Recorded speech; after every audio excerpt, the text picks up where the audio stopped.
Ya, ahora sí. Ahora sí vamos a iniciar. Como les decía, el estudio del libro de Apocalipsis, este es el primer estudio de Apocalipsis que vamos a ver. En los estudios pasados vimos lo que era Mateo 24, que se dividió en tres partes, y ahora vamos a empezar el primer estudio sobre el libro de Apocalipsis. La saludo en el amor del Señor a las hermanas y los hermanos que se han conectado, y también esperamos al resto que se pueda conectar quizás un rato más.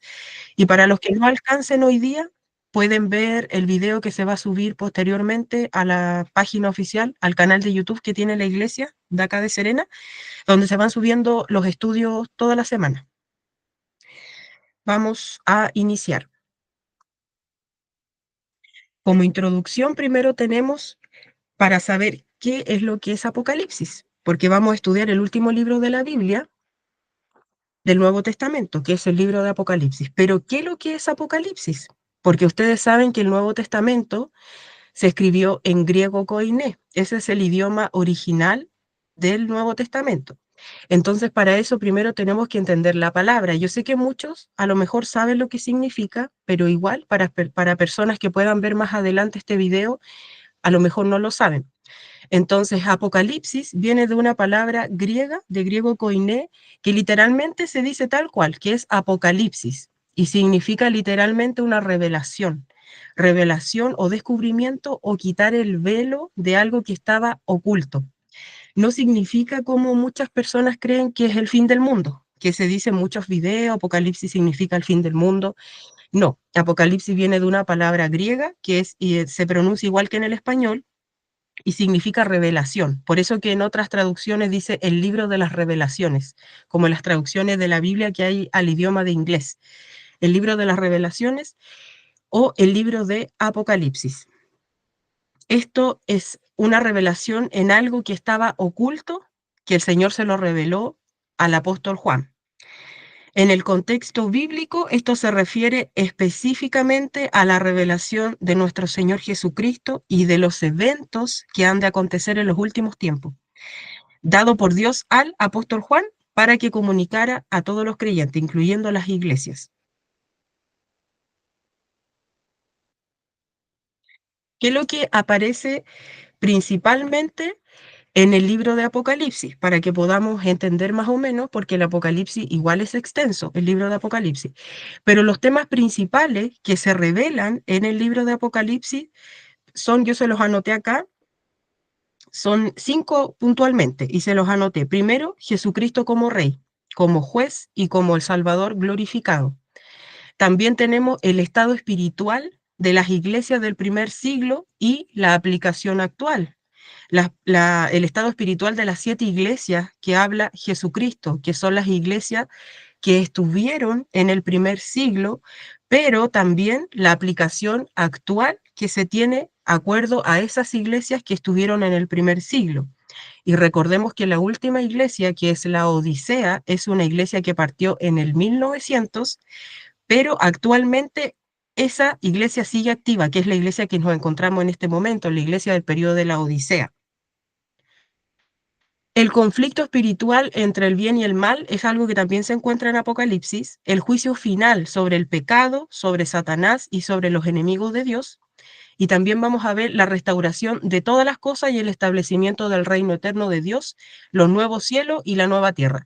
Este es como el resumen general de los temas principales que se revelan dentro del libro del Apocalipsis, porque es algo súper extenso, pero ahí yo se los puse como en puntos principales para que ustedes puedan guiarse. Mire, para que podamos empezar, vamos a empezar a estudiar el Apocalipsis desde cero, como yo les había comentado, desde el versículo 1. Pero antes de empezar a leer los versículos, yo quiero que veamos un poquito el contexto histórico y cultural. ¿Por qué? Porque lamentablemente hay muchas personas en la actualidad que creen que el libro de Apocalipsis es un libro fantasioso, un libro que no tiene ninguna base histórica y tampoco ningún contexto histórico como donde estaba situado la persona que lo escribió, ¿ya? Pero vamos a ver un poquito de cultura, que son cosas que están comprobadas, están en la historia de la humanidad. Sabemos que el autor del Apocalipsis fue el apóstol Juan, ¿cierto? Que fue el discípulo amado de Jesucristo. Y esto fue alrededor del año 95 después de Cristo, o sea que el apóstol Juan ya estaba en la tercera edad cuando escribió el Apocalipsis. Y esto fue durante el reinado de un emperador que era romano, que se llamaba Dominiciano, y esto está comprobado históricamente. O sea, el apóstol Juan escribió el Apocalipsis cuando el emperador Dominiciano lo desterró a la isla de Patmos. Acá yo les puse unos datos históricos. Este emperador, que era romano, lamentablemente todas las iglesias que existían en esa época, que eran cristianas, estaban bajo sitios que eran romanos. Entonces, uno de estos era el emperador Dominiciano, el cual en esa época él reinó 15 años, pero este emperador era un emperador autoritario. Y además de eso, él se proclamó como Señor y Dios en la tierra. Por ende, él perseguía a la gente que era cristiana y también a las que eran judíos.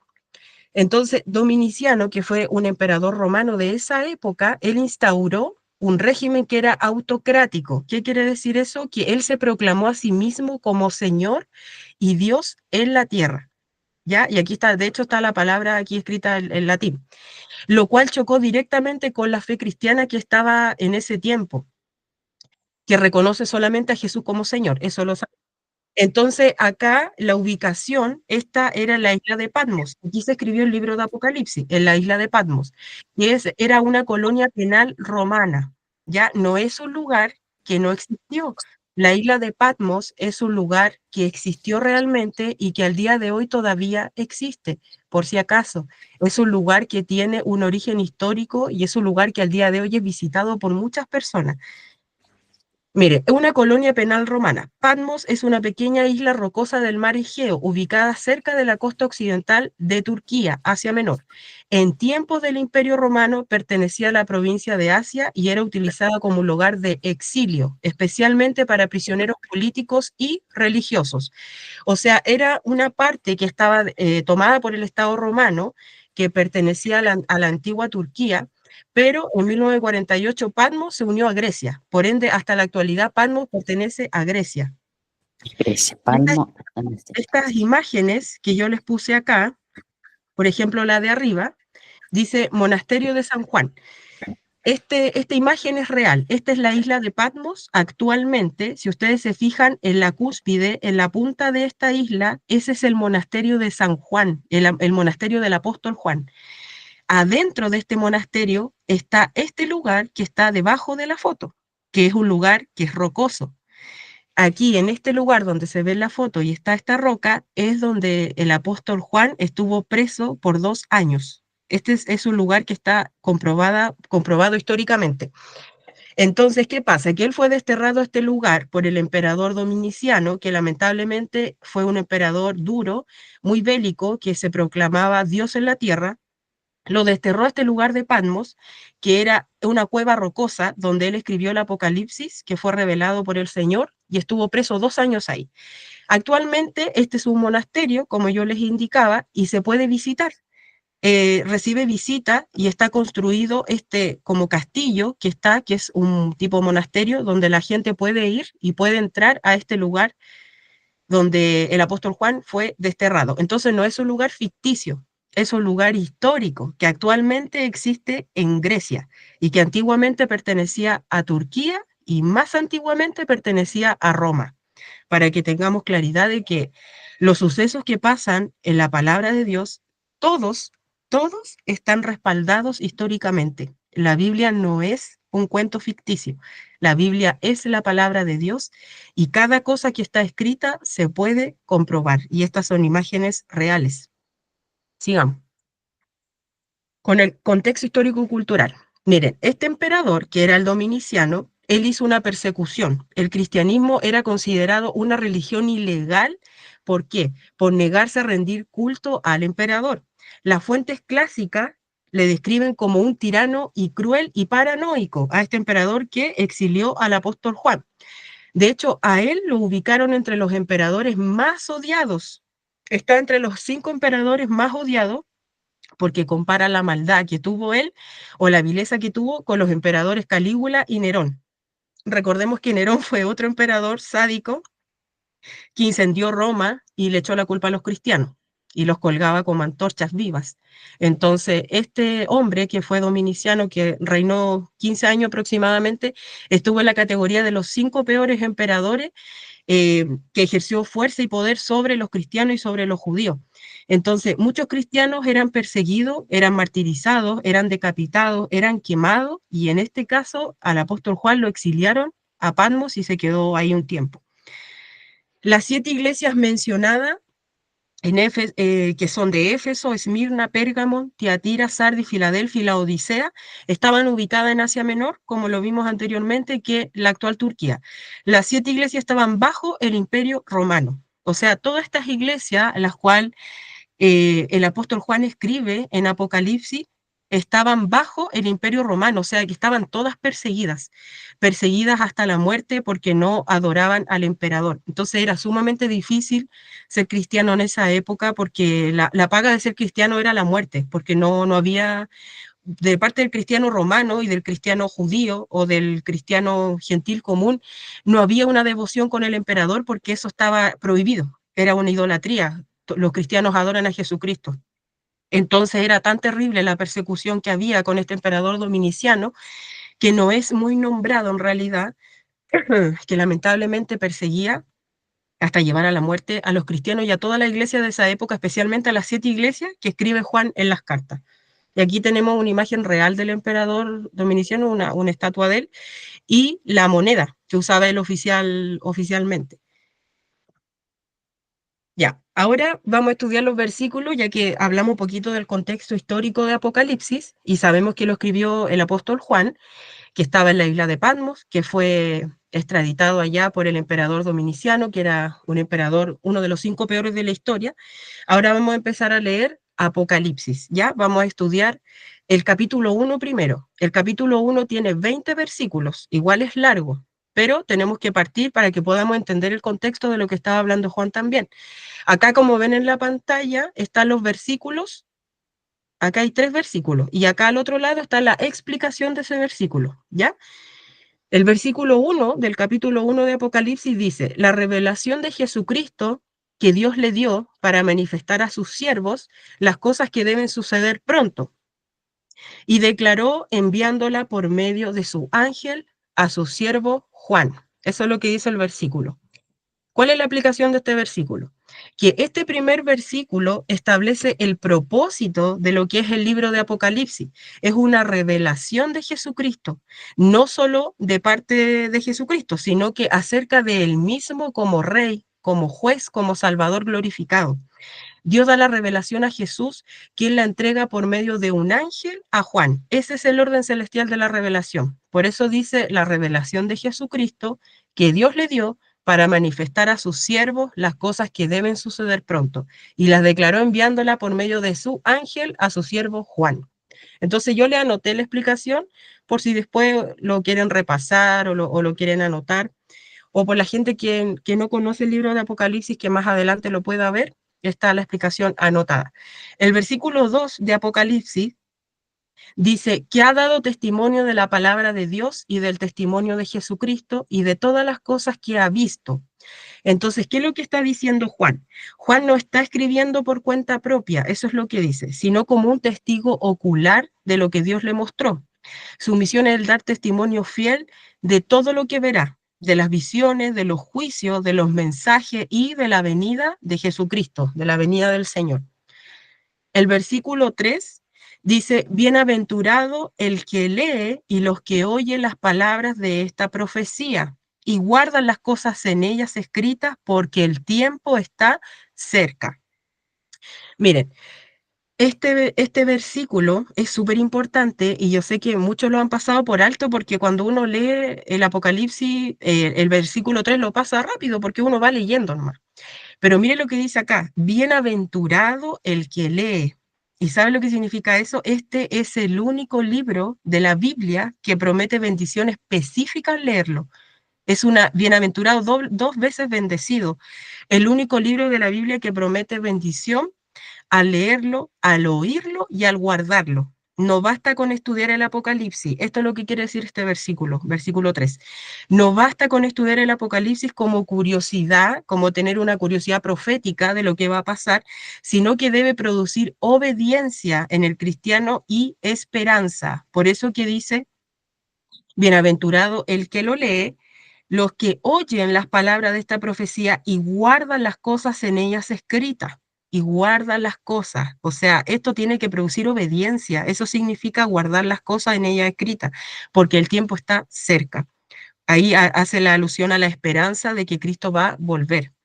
Entonces, hay que poner énfasis cuando estudiemos el Apocalipsis, cuando usted en sus casas lo quiera leer de nuevo, porque es un libro que promete bendición si nosotros lo vamos a leer, si vamos a escuchar lo que Dios está diciendo y si vamos a guardar esto siendo obedientes. Y sobre todo poniendo la esperanza de que el tiempo está cerca porque es el libro de revelaciones, de lo que pasa en los acontecimientos futuros.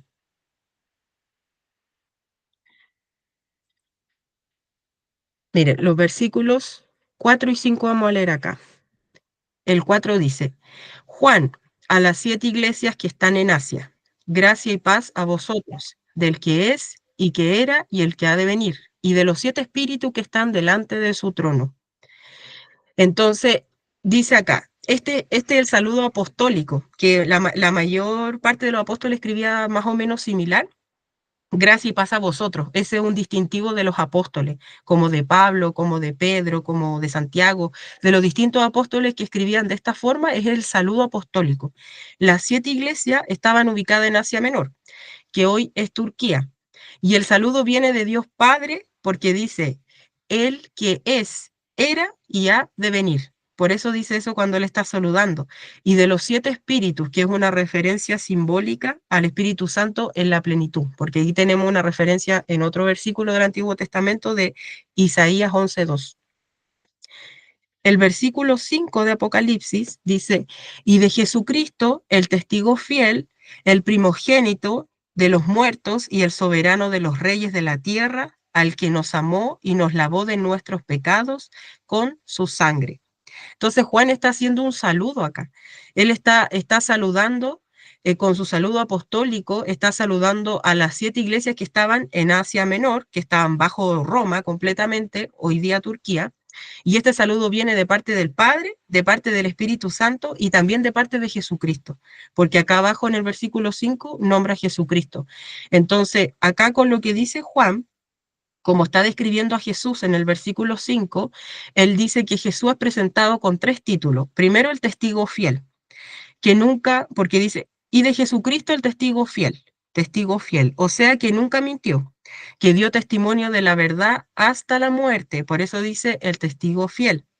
Después dice el primogénito de los muertos. ¿Qué quiere decir eso? Que fue el primero en resucitar con cuerpo glorificado. Por eso dice el primogénito de los muertos. Después dice, y el soberano de los reyes de la tierra, soberano de los reyes, o sea, el que reina ahora y el que reinará visiblemente en su retorno. Por eso dice soberano de los reyes de la tierra, al que nos amó y nos lavó de nuestros pecados con su sangre. Sabemos que a través de la crucifixión y muerte de Jesucristo, Él nos lavó, nos limpió, nos redimió de los pecados a través de hasta la última gota de su sangre.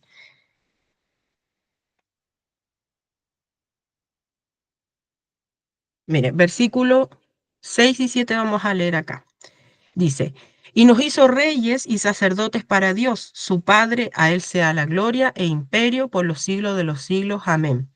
O sea que, ¿qué estaba diciendo acá Juan cuando estaba saludando y explicando?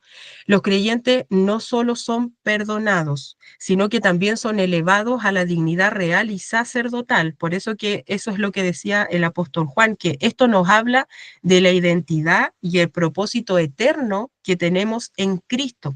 Y aquí les puse otras referencias que están en Éxodo y en Pedro. Por eso él dice, nos hizo reyes y sacerdotes, o sea, nos da una dignidad real y sacerdotal para Dios. Su Padre, a él sea la gloria e imperio por los siglos de los siglos. Después en el 7 dice, he aquí que viene con las nubes y todo ojo le verá.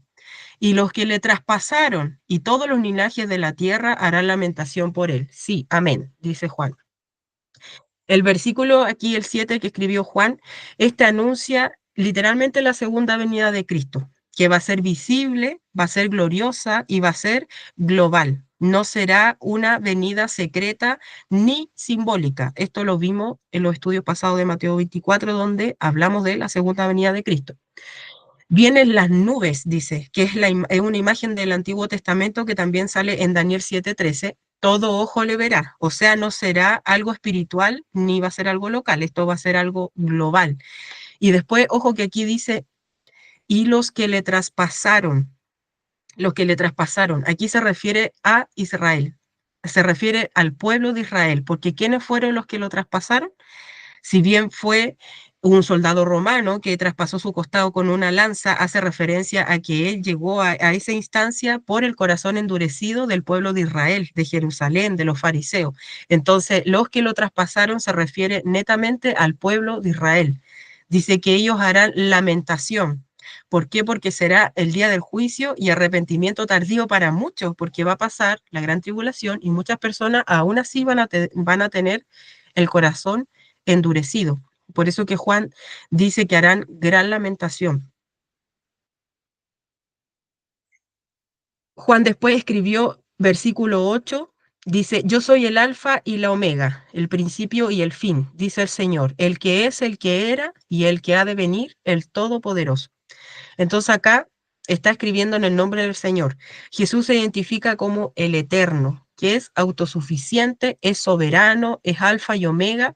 Alfa y omega son la primera y la última letra del alfabeto griego. Por eso él dice soy el alfa y el omega. ¿Por qué? Porque sabemos que el Nuevo Testamento se escribió en griego koiné y el Apocalipsis se escribió en griego koiné también. Entonces Jesús está haciendo referencia a eso, en ese idioma que él es el alfa y la omega, o sea, la primera y la última letra del alfabeto griego. Por eso dice alfa y omega, el que es, el que era y el que ha de venir, o sea, el todopoderoso. Acá él está diciendo literalmente en este versículo que él es Dios, para afirmar para mucha gente que no creía que él era Dios, que él es Dios. Él dice es el todopoderoso.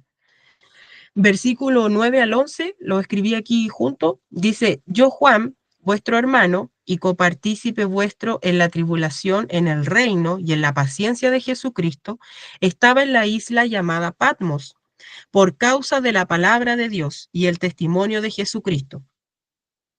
Yo estaba en el Espíritu, dice, en el día del Señor, y oí detrás de mí una gran voz como de trompeta que decía, yo soy el alfa y la omega, el principio, el primero y el último. Escribe en un libro lo que ves y envíalo a las 7 iglesias que están en Asia, a Éfeso, a Esmirna, a Pérgamo, a Tiatira, a Sardis, a Filadelfia y a la Odisea. Entonces, aquí Juan ya recibe una revelación directa que va para las 7 iglesias. Entonces Juan se presenta primeramente de forma humilde como un hermano en la fe, por eso él dice, yo Juan, vuestro hermano y copartícipe, él no está diciendo que él tiene un puesto, ni tiene un puesto de autoridad, a pesar de que Juan lo llamaban el teólogo de Éfeso, no solo el apóstol Juan, lo llamaban el teólogo de Éfeso, porque él tenía mucho conocimiento. Él acá dice que él es hermano. Juan se presenta humildemente como un hermano en la fe, no como un apóstol. O sea, esto está mostrando una igualdad con los creyentes. Juan experimenta un estado espiritual especial, por eso que él dice que estaba en el espíritu, similar a los profetas del Antiguo Testamento cuando recibían revelaciones. Pero sabemos que todos los creyentes que tienen el Espíritu Santo cuando están en el espíritu pueden recibir cosas de parte de Dios y en este caso él estaba recibiendo revelaciones de parte de Jesucristo. Entonces, dice, esto ocurrió en el día del Señor. Yo aquí quiero aclararle esto porque yo no sé si todos lo saben, todos lo saben. El día del Señor no se refiere al Shabbat, que es el sábado judío, ¿ya? El sábado es el séptimo día, ¿cierto? Ese es el día de reposo en la ley mosaica. Eso sale en Éxodo 28. Acá Juan dice que él estaba en el día del Señor, pero en el nuevo pacto Jesús resucitó el primer día. ¿Y cuál es el primer día? El día domingo. Entonces dice que la iglesia de esa época y hasta el día de hoy comenzó a congregarse ese día, el día de la resurrección de Jesucristo, que fue un día domingo. A eso se refiere el día del Señor. Entonces él estaba en un día domingo en el Espíritu. Y por eso que hasta el día de hoy, hermano, a nivel mundial, la iglesia se congrega en el día domingo. No como iglesias que son sabatistas, que se congregan el día sábado, pero el día sábado hace referencia al Shabbat y el Shabbat es algo que celebran los judíos porque eso está en la ley mosaica y nosotros no nos regimos por la ley mosaica, estamos en el tiempo de la gracia. Entonces, dice él que estaba en el Espíritu en el día del Señor y la iglesia antigua se congregaba ese día. ¿Por qué? No hay ningún mandato que se deba guardar el día sábado en el Nuevo Testamento. ¿Para quiénes? Para los creyentes en Cristo. No hay ningún mandato. Y aquí está en Colosenses y en Romanos para que ustedes lo puedan corroborar. Entonces, como Jesús resucitó el día domingo, ese es el día que ellos dejaron. ¿Para qué? Para distinguirse de los que eran judíos en esa época, porque ellos en el sábado descansaban. Y ellos lo dejaron como ese día para congregarse y juntarse todos como hermanos, para distinguirse de los que creían en Jesucristo y los que creían solamente en Dios y en la ley de Moisés. Y también de los otros que eran idólatras y que tenían otros dioses paganos. Por eso que el día domingo lo dejaron para congregarse. Por eso que también Pablo en las cartas, él dice, aparten el primer día de la semana una ofrenda, se está refiriendo también al día domingo, porque el día domingo era cuando se congregaban. Mire, los versículos del 12 al 15 dice, y me volví para ver la voz que hablaba conmigo. Y vuelto, vi 7 candeleros de oro, y en medio de los 7 candeleros a uno semejante al Hijo del Hombre, vestido de una ropa que llegaba hasta los pies y ceñido por el pecho con un cinto de oro. Su cabeza y sus cabellos eran blancos como la blanca lana, como nieve, sus ojos como llama de fuego, y sus pies semejantes al bronce bruñido, refulgente como en un horno, y su voz como estruendo de muchas aguas. Entonces, Juan acá está describiendo a Jesús, está describiendo lo que él está viendo, cómo lo ve de forma glorificada, porque ya no lo está viendo como un ser humano normal. Por eso él dice a uno semejante al Hijo del Hombre, no dice que es y así tal cual, sino semejante, pero lo está describiendo de manera glorificada. Juan se da vuelta para ver la fuente de la voz, para ver de dónde provenía esa voz que él estaba escuchando. Entonces, acá hay cosas que salen en la escritura, que ustedes deben saber que salen más abajo en el versículo 20 de Apocalipsis, pero yo se lo anoté igual. Los 7 candeleros que representan a las 7 iglesias, como se explica en el versículo 20, porque ahí Jesucristo lo aclara, que esas son las 7 iglesias. El oro simboliza la pureza, la santidad, el valor, lo que indica que las 7 iglesias son preciosas ante Dios. Es algo de valor para Dios, algo precioso, por eso que está el oro ahí. El título del Hijo del Hombre, ese es el título mesiánico, que está tomado de otra escritura. Bueno, hay muchas escrituras, pero aquí yo les puse Daniel 7:13, el título mesiánico. Cristo aparece en medio de las iglesias. ¿Qué está revelando esto? Y revela su presencia continua en las iglesias que son de él. La vestidura larga y el cinto de oro indican que Jesús se manifiesta como rey y como sumo sacerdote glorificado. Los cabellos blancos como la lana o como la nieve, aquí es otro simbolismo, simbolizan la sabiduría eterna, la pureza. Tenemos otra referencia en Daniel 7:9. Los ojos como llama de fuego, que son así penetrantes, que ven todo, capaces de juzgar lo más oculto del corazón. Los pies como bronce bruñido, que es la firmeza, la justicia, el juicio puro y glorioso. Y la voz como estruendo de muchas aguas. Esa es la voz que tiene él, que es majestuosa, una voz poderosa. Significa la voz imponente, como parecida al sonido de un océano. Por eso que Juan no sabía cómo describir estas cualidades, porque miren, la explicación de estas cualidades está explicada para ustedes y para los que lo escuchen del lenguaje que tenemos ahora, hoy en día. Pero imagínense esto casi un poquito menos de 2000 años atrás, este lenguaje no existía prácticamente. Entonces, Juan trata de describir lo que él entiende con sus palabras y aparte en el idioma griego, lo que él se asemeja a lo que está viendo de Jesucristo. Por eso que él lo describe de esta forma, describe sus pies de una forma súper específica, describe su voz. Él no supo poner que Jesús tenía una voz así estruendosa, que tenía una voz majestuosa, poderosa, imponente, sino que él puso que su voz parecía como estruendo de muchas aguas. Pero lo que quiso decir al final era eso, que lo comparaba como el sonido de un océano, porque tenía una voz potente. Y así con todas las descripciones que hace él, de su cabeza, de su cabello, del cinto, de cómo eran sus pies, cómo era su voz. Entonces, para que a ustedes les quede claro, aquí tenemos la explicación que le acabamos de decir, para que no se confundan, porque Apocalipsis sabemos que es un libro bastante difícil de estudiar y por eso que hoy día nos estábamos deteniendo al detalle de cada versículo para poder entender bien qué cosa quería decir Juan y qué cosa quería decirnos el Señor en el libro de Revelaciones. Y aquí vamos a terminar el capítulo 1. El versículo 16 al 20 dice, tenía en su diestra 7 estrellas, de su boca salía una espada aguda de 2 filos, y su rostro era como el sol cuando resplandece en su fuerza. O sea, lo seguía describiendo. Él seguía describiendo a Jesucristo. Cuando le vi, dice, caí como muerto a sus pies. Y él puso su diestra sobre mí, diciéndome, no temas, yo soy el primero y el último, y el que vivo y estuve muerto. Mas he aquí que vivo por los siglos de los siglos. Amén. Y tengo las llaves de la muerte y del Hades. Escribe las cosas que has visto y las que son y las que han de ser después de estas. El misterio de las 7 estrellas que has visto en mi diestra y de los 7 candeleros de oro. Aquí es cuando Jesús da la explicación que estaba en Apocalipsis 20, que las 7 estrellas son los ángeles de las 7 iglesias y los 7 candeleros se está refiriendo a las iglesias. Para que se entendiera, él lo tradujo ahí mismo a Juan para que Juan lo pudiera notar. Entonces, las 7 estrellas en la mano derecha de Jesús, que estaba describiendo Juan, que estaba viendo, representan los ángeles o mensajeros de las iglesias, porque el mismo Señor dice que son los ángeles. La espada de 2 filos en su boca, que es el símbolo del poder de la palabra de Dios. Sabemos que la espada de doble filo simboliza la palabra de Dios. Eso significa la escritura, la Biblia. La espada de 2 filos, símbolo del poder de la palabra de Dios, que es lo que hace. Juzga, da vida, divide, penetra hasta lo último del corazón, de la mente. Entonces, dice que vio el rostro como el sol, que es la gloria resplandeciente, esa es la santidad absoluta. Cristo glorificado como el Hijo de Dios.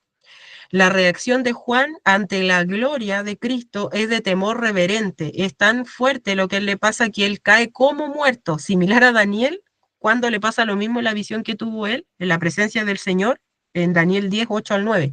Jesús le consuela mostrando su identidad divina. Igual le dice, no temas. Después le dice, yo soy el primero y el último. O sea, el título de la eternidad y la soberanía igual a Dios Padre. Y eso sale en Isaías 44, 6. Entonces acá Jesús vuelve a decirle a Juan que Él es Dios. Vuelve a acreditarse como Dios. Y sabemos que esto pasa en toda la escritura, Antiguo y Nuevo Testamento. Pero acá le dice, yo soy el primero y el último. Entonces, ¿qué es lo que hace acá? Se está dando el título de eternidad y la soberanía igual a Dios Padre. O sea, se está diciendo yo también soy Dios. Y acá está otra referencia cruzada que está en Isaías 44, 6.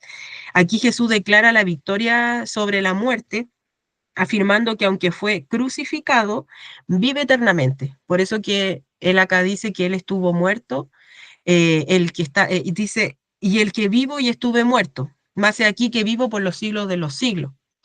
Entonces aquí él está diciendo que aunque él fue crucificado, él vive eternamente y que además de eso tiene las llaves de la muerte y del Hades, es decir, que tiene autoridad total sobre el destino eterno de los hombres. Lo que has visto, dice, capítulo 1, que es la visión de Cristo, lo que es las iglesias y lo que ha de ser después de estas cosas, del capítulo 4 en adelante, que son los eventos futuros de escatología. O sea, él lo que está haciendo, le está dividiendo la escritura que Juan tiene que escribir. Acá él le está diciendo textualmente lo que va a pasar en este libro que él está escribiendo. el capítulo 1, que es de Apocalipsis, que es la visión de Cristo. Por eso que Juan escribe cómo vio a Jesús, cómo lo vio glorificado y las cosas que le dijo Cristo. Pero en el capítulo 3, 2, 3, hasta el capítulo 4 de Apocalipsis, aquí Jesús le va a hablar a las iglesias. Pero después del capítulo 4 del libro de Apocalipsis, en adelante, estos sí son los eventos futuros escatológicos. ¿Y qué es lo que es escatológico? Que esto lo hablamos en los otros estudios. Escatológico significa eventos del fin. Eso es escatología. Para que muchas personas dicen, no, que hay que saber escatología para estudiar, que teología ya. Escatología significa eso, eventos del fin. Entonces Jesús lo que está haciendo acá está diciéndole a Juan, tienes que dividir el libro que vas a escribir en estas partes. Del capítulo 4 en adelante, aquí van a estar los eventos futuros escatológicos. Pero antes de eso le va a hablar a las iglesias. Por eso que después del capítulo 4 de Apocalipsis ya la iglesia no aparece más. No aparece más porque eso viene para los juicios en la tierra, de la tribulación, la gran tribulación, el surgimiento del anticristo, la segunda venida de Cristo. Todo eso pasa en el capítulo 4 en adelante. Pero antes de eso, Jesús le habla precisamente a las iglesias para decirle lo que está bien, lo que está mal. Le está diciendo elogios a la iglesia y lo que está mal, ¿para qué? Para que se arrepientan, porque ya se sabe cuál es el orden. Nosotros sabemos que como iglesia estamos esperando el rapto y después viene la tribulación y gran tribulación. Entonces, en el orden escatológico, que es de los tiempos del fin, de este libro, él, Jesucristo, nuestro Señor, nos está advirtiendo en estas iglesias que se representan actualmente también con las iglesias que estamos viviendo hoy en día, de qué cosa estamos fallando para que nos arrepintamos antes de que venga el rapto y que venga el juicio, que es la tribulación y gran tribulación. Por eso, que hasta el capítulo 4 se habla de las iglesias y después la iglesia es quitada. Y en Apocalipsis ya no se menciona más la iglesia, porque hasta ahí se le habla a la iglesia del Señor en la tierra y después de eso la iglesia es tomada, es raptada. Y después en adelante del capítulo 4 viene los juicios, que es la tribulación y la gran tribulación. Entonces, este es el capítulo 1 de Apocalipsis. Como yo les dije acá, solamente Juan está describiendo a Jesús y vimos un poco el contexto histórico de lo que era Apocalipsis, donde se escribió, por qué se escribió, y que el capítulo 1 tenía 20 versículos, tiene 20 versículos, pero todavía Cristo no le habla a las iglesias, sino que está mostrándose a Juan y Juan está escribiendo lo que está viendo de Jesucristo, de un Cristo glorificado. Y Jesús acá le está advirtiendo ya que él tiene que escribirle a las iglesias que él le va a decir, porque en esa actualidad las iglesias estaban bajo el imperio romano y existían las iglesias, las 7, pero estaban bajo el imperio romano. En el capítulo 2 ya de Apocalipsis ya se empieza a hablar Jesús a las iglesias, ya le está hablando a las iglesias. De hecho, el capítulo 2 de Apocalipsis primero le habla a las 4 iglesias del 1 al 7, de los versículos del 1 al 7, Jesús le habla a las 4 iglesias y después le habla a las 3 restantes. Pero estas iglesias, Jesús le hace una advertencia, si bien en esos años existían las 7 iglesias, la última iglesia, que es la que estamos viviendo al día de hoy, es una iglesia que tenía una gran trayectoria a nivel del tiempo, pero es la iglesia lamentablemente que tiene más apostasía, la única iglesia que está tibia, porque todas las iglesias tenían distintas cosas, distintas falencias, distintos elogios, pero la última iglesia es la que estamos viviendo en este periodo, que empezó el año 1900 y está hasta el año 2025 y hasta los años hasta que Cristo venga por nosotros. El capítulo 2, que es de Apocalipsis, este capítulo es el que presenta ahí recién las cartas de Jesús a las primeras 4 de las 7 iglesias de Asia. Todas estaban controladas por el Imperio Romano, las 7 iglesias que menciona Jesucristo. Aquí tenemos la iglesia de Éfeso, tenemos la de Esmirna, la de Pérgamo y la de Tiatira.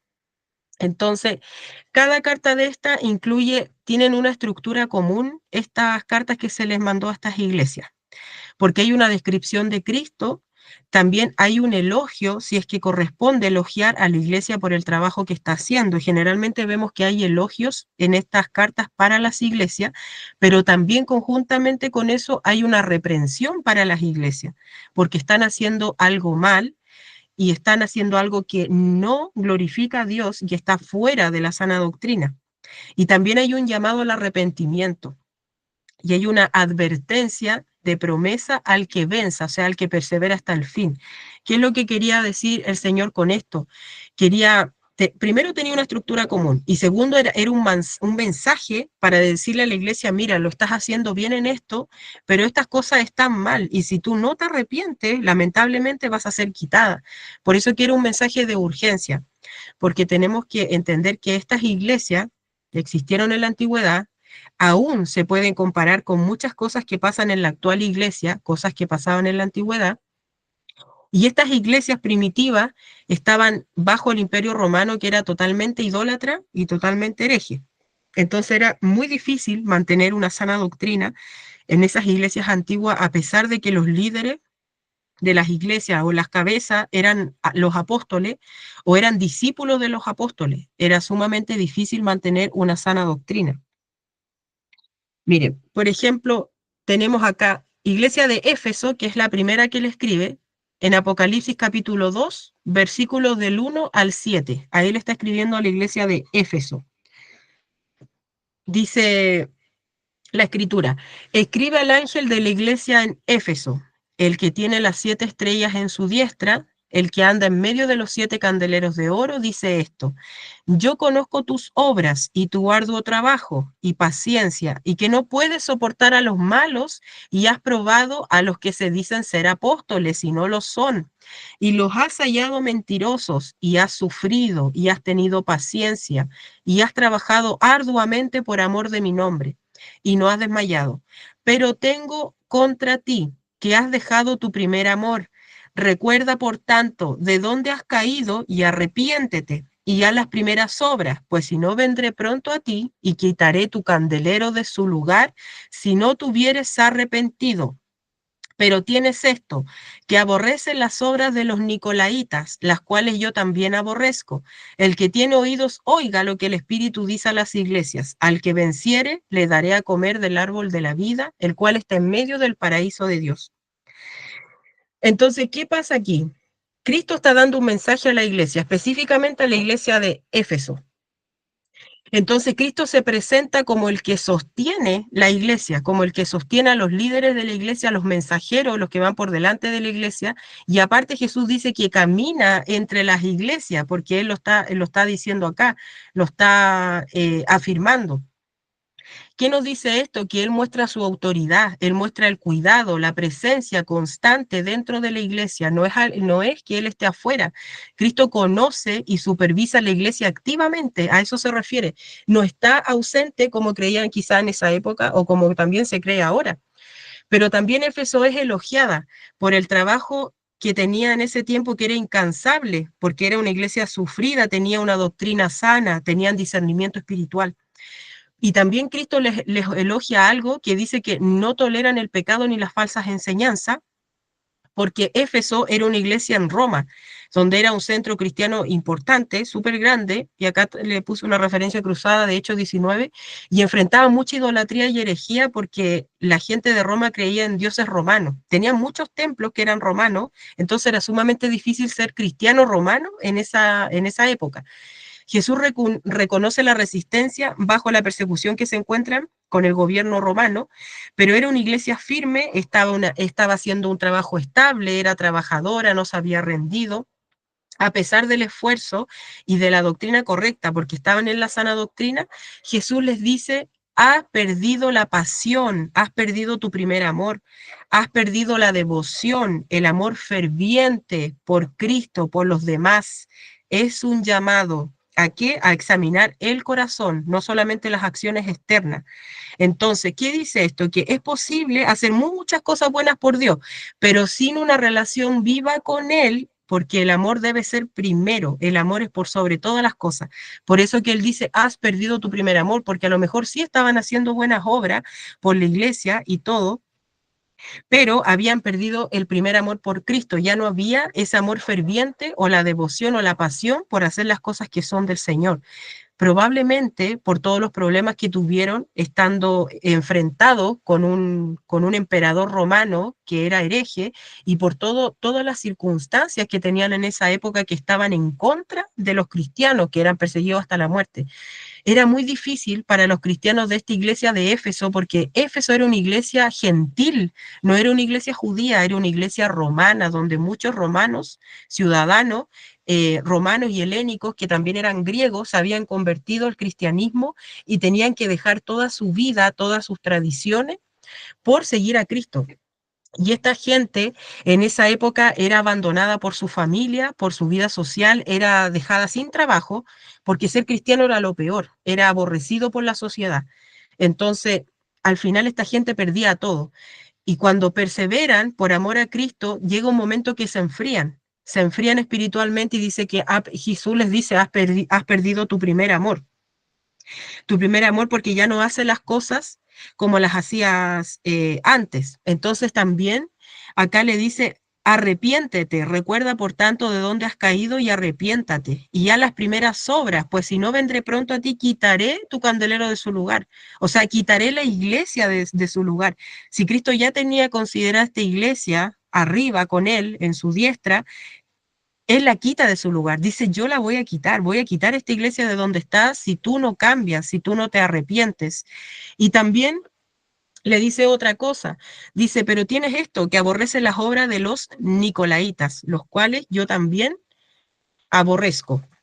Los nicolaitas, para que ustedes sepan, porque a lo mejor no saben lo que significa, nicolaitas eran cristianos que seguían a un hombre que se llamaba Nicolás en ese tiempo. Nicolás probablemente fue un diácono de una iglesia grande en Éfeso. Pero este hombre que se llamaba Nicolás, lamentablemente, él, cuando aplicó la sana doctrina, la empezó a pervertir con apostasía, con una doctrina que permitía el pecado, era un evangelio light. Empezaba a permitir el pecado y empezaba a permitir que los cristianos, que eran gentiles, que eran romanos y eran griegos que se habían convertido a Jesucristo, comieran comida sacrificada a los ídolos.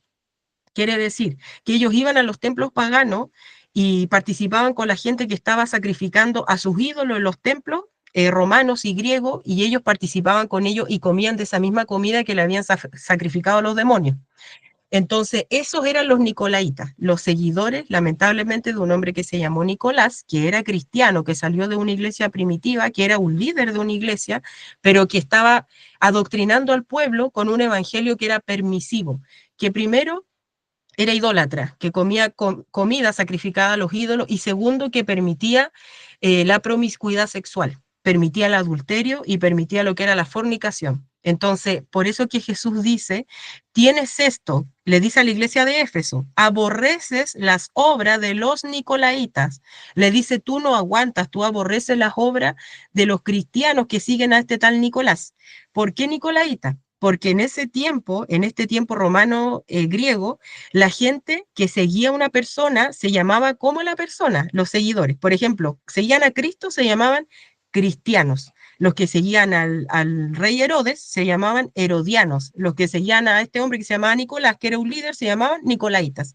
Tenían ese pseudo nombre para distinguirlos de un grupo de personas que seguía a un líder. Por eso nosotros nos llamamos cristianos, porque viene de allá la palabra, de esa época, de los romanos.